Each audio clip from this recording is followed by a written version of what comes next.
Welcome to Bryer Showcase. I'm Bryer and welcome back to another video. So, if you hadn't noticed, it's been a bit since my last video, and there's two reasons for that. First off, I had just finished my top 100 favorite songs of all time mini-series. That took a whole lot of work to put together. It was a matter of picking 100 songs, thinking of ways how to explain why I like the song so much, editing it, and then it was uploading it. Hopefully it didn't get blocked. So a lot of work was put into it, but I think it was worth it. A lot of you enjoyed it, so again, thank you very much for watching it. Second reason was because here in America we have Thanksgiving, and so that's kind of a good opportunity for me to kind of take a step back, spend time with family, relax a bit, eat a lot of food, and then come back ready to record more videos, which is what I'm going to be doing tonight. So in this video I'm going to be talking about some progressive rock. So progressive rock is a very interesting genre. The history of it kind of depends on what you believe, but generally traces of it can be brought back to like the early to late 60s, but then by the early 70s it basically exploded and became a big genre. So basically it's an anti-pop genre where the songs were a lot more experimental, a lot of different key changes, time signature changes, longer songs as well, more complex arrangements, a lot of jazz and classical influence. Like it's a very, like I said, it's a very interesting genre, and so you have a lot of interesting albums. So I'm going to talk about a good chunk of them. I'm not going to talk about all of them, but I'm going to basically talk about some of my favorites. And I know there's people out there who have way more prog albums than what I'm going to be showing. So obviously I hope to get more in the future. So I'd say let's call this video like a little time capsule. Like this is my prog collection as of 2022. Even though, like I said, I have more, but I don't want to make this video any longer. So anyhow, let's get started. So I'm going to quickly talk about what I consider the big four in progressive rock.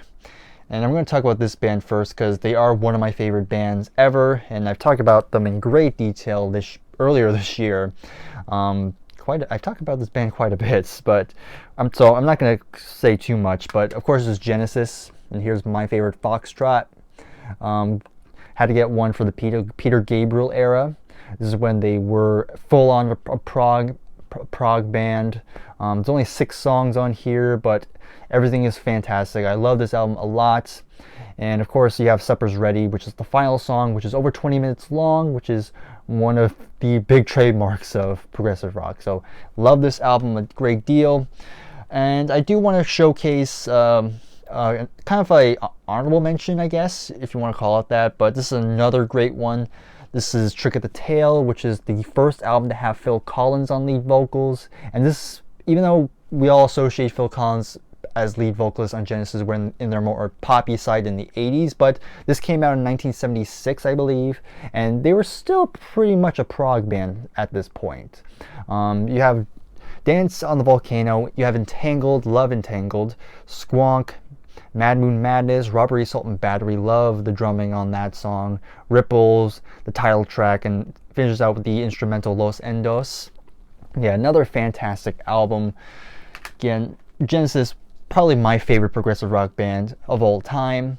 And this band's not too far behind. We have Yes, another one of my favorite bands. Of course, Close to the Edge is the masterpiece of theirs.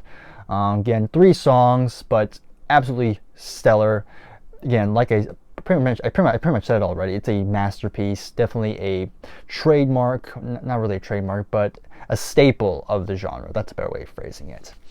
But if you have been watching this channel for a bit, you know that's actually not my favorite Yes album. It's definitely up there, but my favorite Yes album is Relayer.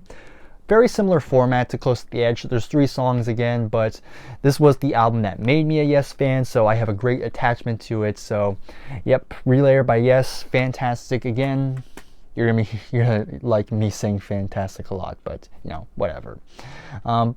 But of course, whenever people think of progressive rock, this is usually one of the first bands people first band people usually bring up, and that's Pink Floyd.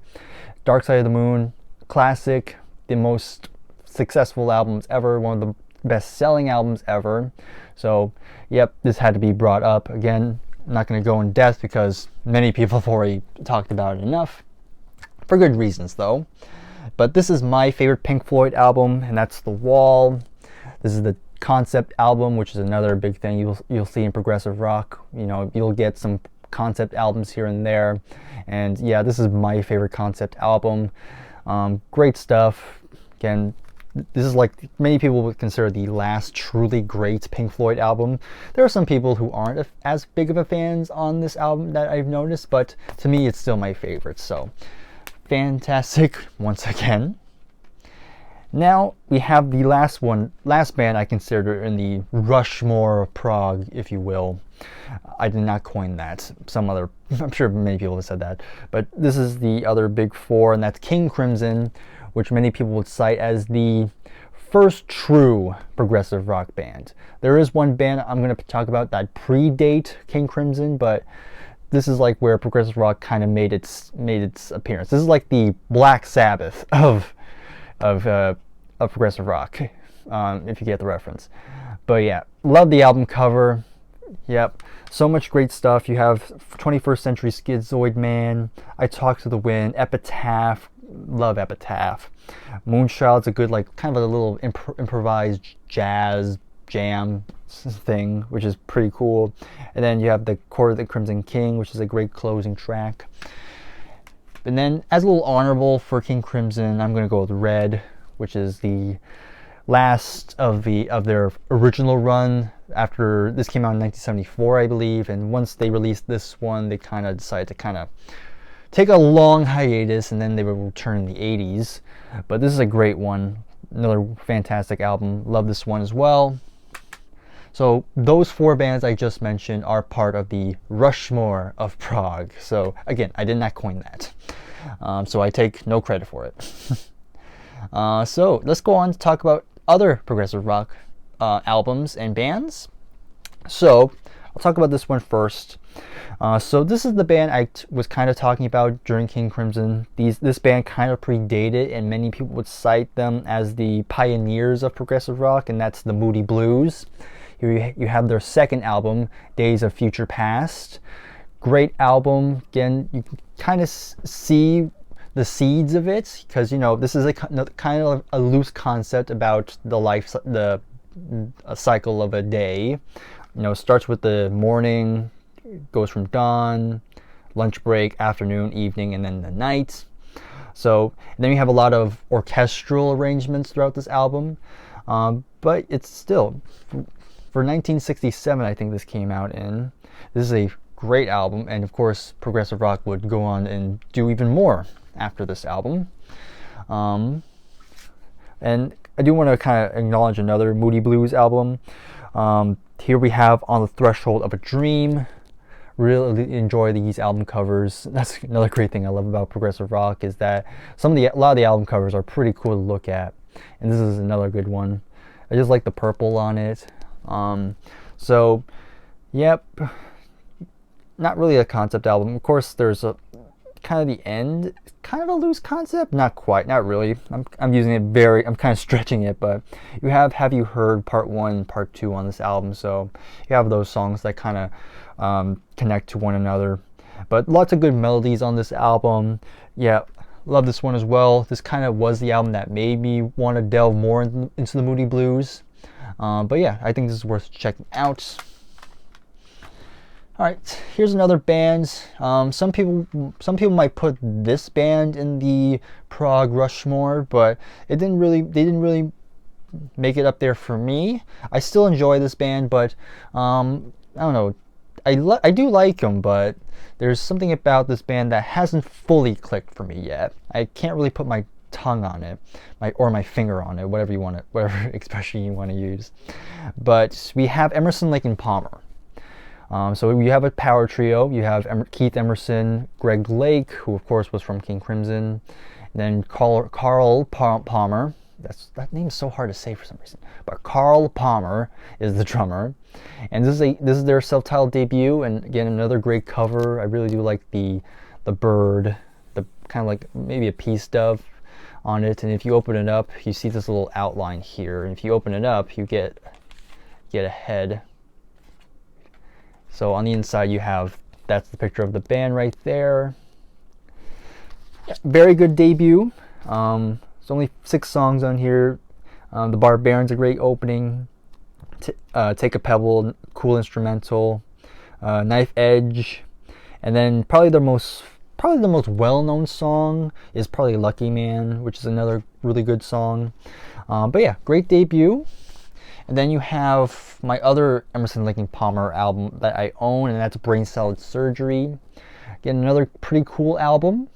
Do like this one quite a bit. Again, like I said, there's something about Emerson, Lake and Palmer that I haven't fully grasped yet. Again, musically, it's very nice. I enjoy them. I mean, Keith Emerson, one of the great keyboardists ever. But again, I go long periods without needing to listen to Emerson, Lake and Palmer. Again, maybe I need to listen to it more. Who knows? Maybe one day it'll click. But as of right now, I still enjoy them. But yeah, probably. Yeah, maybe I need more time. All right, moving on. So now we get to Jethro Tull. Now, Jethro Tull is an interesting band because they didn't start out as a prog band. They were more kind of blues based. But by the 70s, they kind of were starting to switch up their sound a bit. It kind of started with this album, Aqua Lung, which again still has a lot of blues influence here, but you're starting to see the band starting to get more experimental with their sound. And of course, many critics at the time would kind of mislabel this as like a concept album. So Ian Anderson was kind of like, what gives? But he decided to go out and make an actual concept album. And you have Thick as a Brick, which is kind of meant to be like a parody of progressive rock, but in a way it kind of became this big prog classic. So on here there's only 2 songs. So Part 1 is on side 1 and Part 2 is on side 2, respectively. But in reality, it's just basically one song. So each part is like 20 minutes long. And yeah, it's a very, very nice album, very cool. Again, this is another one of those albums that I kind of need to be in the right mood, because again, there are 2 songs that are 20 minutes long, so it's a lot to get through. But when I'm in the right mood, I have a lot of good time with this album. So that's Thick as a Brick by Jethro Tull. Of course, when we think of progressive rock, we usually think of England, because that's kind of where the genre was very popular in. But America has some good progressive rock here, and this is probably the most famous one of them. Of course, I'm talking about Kansas. So here is their second album, Song for America. So again, it's American progressive rock, and many people would kind of think like, oh, it's American, that's not real progressive rock. But this is some great stuff. I've always enjoyed listening to Kansas when I'm in the right mood for it. A lot of great melodies. Of course, you have the violin, which is a big part of the sound, and then you have Steve Walsh, great vocalist. Love his singing style. But of course, this album didn't do a whole lot of business. But it wasn't until they had this album, their 4th one, Left Overture, which many people this would probably be their most well-known album. And it has the big hits, Carry On My Wayward Son, which is another turn-off for a lot of hardcore prog fans. They say, oh, it has a hit single. Oh, it's not prog then. But you'd be wrong. There is still some great prog rock in these albums. So, because again, most people only know Carry On My Wayward Son on this album, but people tend to ignore everything else. But if you really listen to the whole album, there's still great progressive rock music in this. So yeah, go ahead and really delve deep into Kansas when you get time. A lot of great stuff. Alright, now let's talk about some other bands. We still have quite a bit to get through. We have Camel.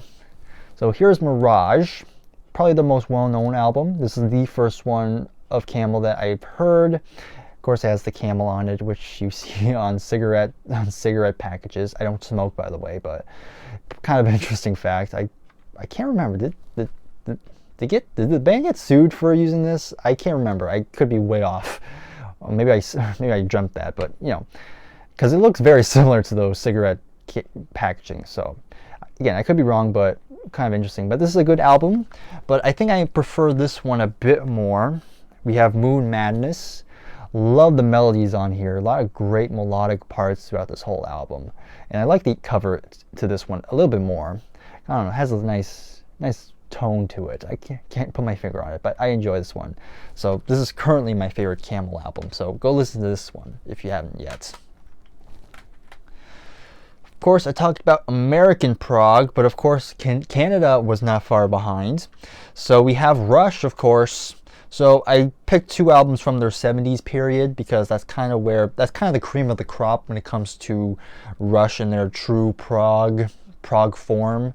So of course 2112 is the big one. This was basically their breakthrough album, basically, because it has the epic side 1, which is the title track, and yep, it's a classic for a reason.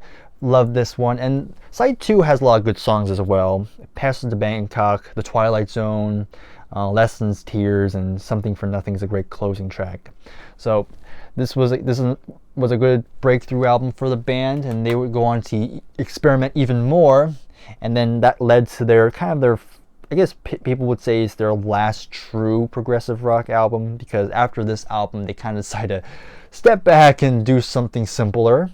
And then you have Permanent Waves and Moving Pictures, but the one before Permanent Waves is this one, and that's Hemispheres, which I think is my second favorite Rush album. Moving Pictures is still my favorite, but this is probably my second. There's only 4 songs, but again, great stuff. You have Cygnus X1 Book 2, which is the sequel to Book 1 on Farewell to Kings, the previous album. And then you have Circumstances, a great, nice hard rockin' number, The Trees, and then it finishes out with the instrumental La Via Strangiato. I don't normally listen to many instrumental songs, but I love La Via Strangiato. That's a great closing track. Put it over there. Okay, we're almost done. Okay, next. Here's a band. I've mentioned this band quite a bit, and I still think this band needs more attention. And of course, what's different about this band, of course, they have a female singer, and that is Renaissance. This is my favorite of the albums I've heard. This is Turn Up the Cards. Again, 6 songs here. Running Hard, I Think of You, Things I Don't Understand, Black Flame, Cold as Being, and then Mother Russia, one of my favorite songs of all time. Again, like I said, there's a female vocalist. You have Annie, I always forget the last name, Annie Halslam. I think that's how you say it. Let me be double sure. I'm saying that correctly. Yeah, Annie Haslam. Again, hopefully I said that correctly. But yeah, gorgeous vocals. Love her singing. And the music, very symphonic. Yeah, really check this album out if you have not. You will not be disappointed. And this album by them is also pretty good. We have Ashes Are Burning, which I think was the album before this one. This is still pretty good as well. Again, 6 songs, but again, very good. Okay, Caravan. So Caravan were part of a scene known as the Canterbury scene. Again, it's still progressive rock, but it kind of has, the Canterbury scene kind of has their own kind of little quirks to it. I can't really describe it very much, but it's still progressive rock, so I'm still going to talk about them. So we have In the Land of Gray and Pink, another great cover. Again, it's pretty much sums up the title of the album. Very good stuff, but it's not my favorite Caravan album. This is kind of their breakthrough album because this is probably the most well-known one. But so far, my favorite one is this one, and that's this one. This is called For Girls Who Go Plump in the Night. This one's a bit more rocking, a lot more guitar. This one is kind of a bit more quirky, but this one's a bit more straight-edged. And by straight edge, I don't mean like it's a typical rock album. There's still a lot of experimentation here, but definitely a lot more guitars. Like they have a much more prominent role in this album. But still, these two are great. So I suggest you check these out. Some great stuff here. Okay, Gentle Giants, another pretty big progressive rock band. Of course, to the general public, they're kind of unknown, but like I said, if you're a prog fan, you pretty much already know this band, and that's, like I said, Gentle Giant. Here's Octopus. This is still my favorite. Love the cover. You have Roger Dean, who of course has worked with Yes, Uriah Heep as well, and various other bands. This is another great cover of his. Very, very, very different in terms of progressive rock. This is very different. Like, they're probably the most unique progressive rock band I ever heard, because they're just so experimental. You have every member being, every member is basically a multi-instrumentalist. Like, every member is like playing different instruments, and they're just playing around with different structures. And it's such an odd band, but something about it you kind of have to go back to. There's something I usually go back to, because I always notice something I haven't heard the first time. So yeah, Gentle Giant, and this is probably a good, I guess it's a good starter album for them. This, however, is not a good starter, because this is far more experimental than this one. This is Acquiring the Taste with this very odd cover. You can make out what you will about what this cover is supposed to be. But anyhow, still good though. Again, it's another album where I kind of need to be in the right mood because of how weird it is, but when it hits, it's a very good listen. Alright, so these next few albums I'm going to talk about, I only have, I'm only going to mention one, because for one reason. Actually for two reasons. One is because this is probably the most proggy album in their catalog, and then afterwards they would kind of get more commercial, or I just don't have any other albums in my collection by the band. So next up, I'm going to talk about Supertramp, and this is their third album, I think, Crime of the Century. To many people, this is probably their best album, and I wouldn't argue. It's still a very great album. So they released two albums prior. I haven't heard them before, but this is kind of the album where everything kind of came together. It's still very proggy, but there's still a little bit of commercial. I don't know the right word, but a little hint of a pop sensibility, like very small, but it's still very proggy. But yeah, it's a terrific album. Sounds great. Like, production-wise, it's very, very great. Yeah, I love this album. 8 tracks, and there's no bad songs on here. So if you know Supertramp only for their hits, like the Logical Song, and then other songs like Take the Long Way Home, then check this album out. You might be surprised. They're kind of different. It's very different from Breakfast in America, which I still love. But yeah, Crime of the Century by Supertramp. Now here's one. I hear a lot of people, this is during a period of this band where obviously later on they would have much great success, but early on they were pretty much a prog band if you really think about it. And the band is the Electric Light Orchestra, and this is their second album. So it's just called ELO 2, and at that point they were called the Electric Light Orchestra. Of course, after this album they would kind of drop that. 5 songs on here, and again, very different than what we're used to with ELO, because of course we know like songs like Mr. Blue Sky, Strange Magic, Evil Woman, but then you get to this album where it's kind of not like that at all. You still have Jeff Lynne. He still sounds great on here, but again, a lot of the songs are longer. Again, orchestra has a much bigger prominence here. But I still enjoy this album. Like the debut, in my opinion, I'm not a huge fan on that album. It's kind of very rough around the edges, but I really enjoyed this second album. Again, I still gravitate more towards the mid to late 70s period, but I think this is a good album still. Yeah, depending if you like ELO in a more prog setting. I think this is a good one. So yeah, I like this one. Moving on, we have Wishbone Ash with Argus.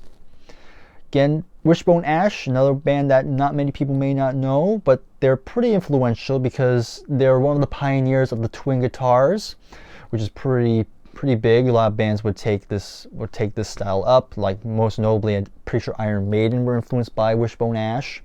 And this is a good one. This is another good one. 7 songs here. The main guy on here is Andy Powell, who is one of the guitarists here. And yeah, very cool. And I've heard, I'm not sure if it's true, but I heard the album cover, like the little soldier here, was one of the influence that kind of inspired George Lucas for the design of Darth Vader.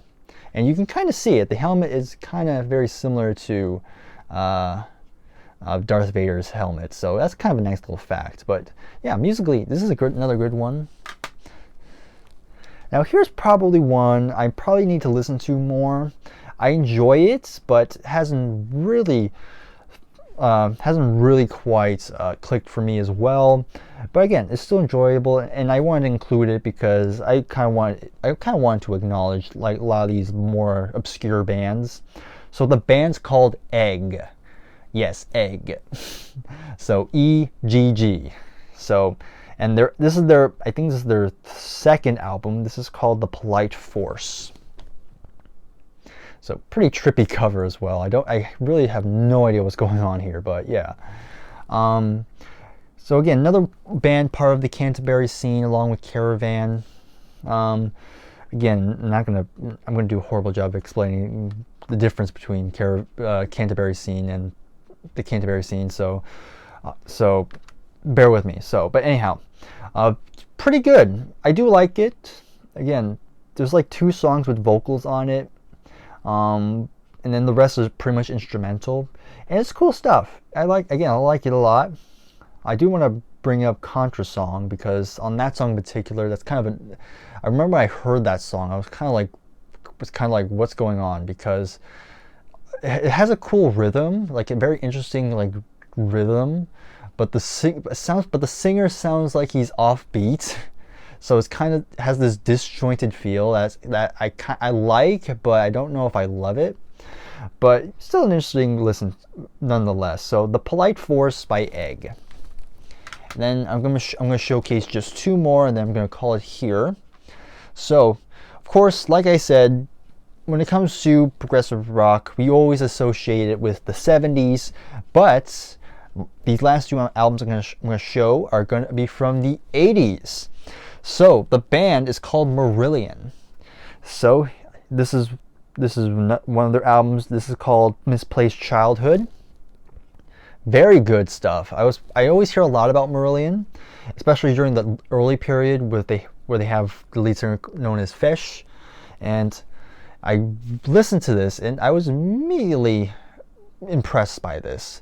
Of course, when you listen to early Marillion, you kind of get a huge Genesis vibes, because of course Fish has a very Peter Gabriel-esque vocal style, which I still enjoy. I like it quite a bit. And musically, it has a lot of great melodies, a lot of great musical passages throughout, and yes, very cool stuff. I love this one, Misplaced Childhood, as well as this one.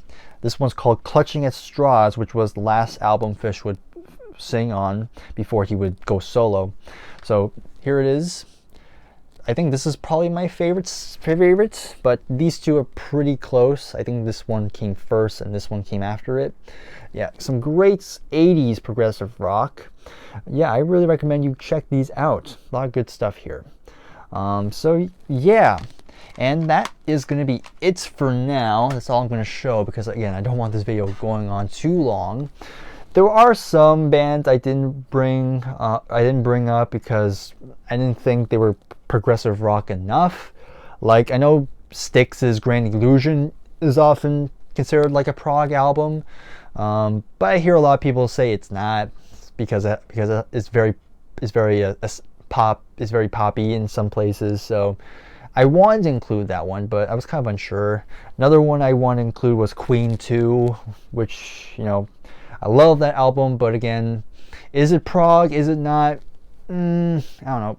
It's debatable, so I didn't bring that one up. I didn't mention any progressive metal, like Dream Theater or Tool, but I could have included them, but I just wanted it to just be progressive rock. I didn't want to include metal into it. That's probably might be its own thing. But yeah, those are good ones as well.